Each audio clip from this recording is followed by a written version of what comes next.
علیکم، ہمارے ہاں ایک بیماری بڑی ہی عام ہو گئی اور یہ جس قدر عام ہے اتنی ہی خطرناک ہے۔ یہ انسان کو تباہ کرنے کے لیے ایک ہی کافی ہے۔ نبی علیہ السلام نے 3 مرتبہ فرمایا کہ وہ بندہ ہلاک ہو گیا، ہلاک ہو گیا، ہلاک ہو گیا، جو بندہ مذاق میں جھوٹ بولتا ہے۔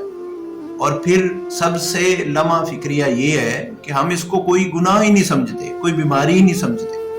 ہم تو اس کو ایک فخر کی چیز سمجھتے ہیں کہ میں لوگوں میں بیٹھا ہوا ہوں، میں نے بات کی ہے جھوٹ پہ، کسی کی بات کاپی کی، کسی پہ فٹ کر دی اور پھر لوگ ہنسنے لگ گئے تو میں سمجھتا ہوں کہ میں ایک بہت بڑا باتیں کرنے والا ہوں، میں لوگوں کو ہنسا دیتا ہوں۔ حالانکہ نبی علیہ السلام نے 3 مرتبہ ہلاکت کی بد دعا کی ہے۔ اس لیے کوشش کریں کہ ویسے ہی جھوٹ سے بچیں۔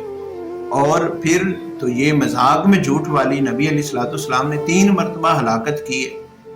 ارے آپ سوچیں نا کہ دنیا میں 2 طاقتیں ہیں، ایک رحمان کی ہے اور ایک شیطان کی ہے۔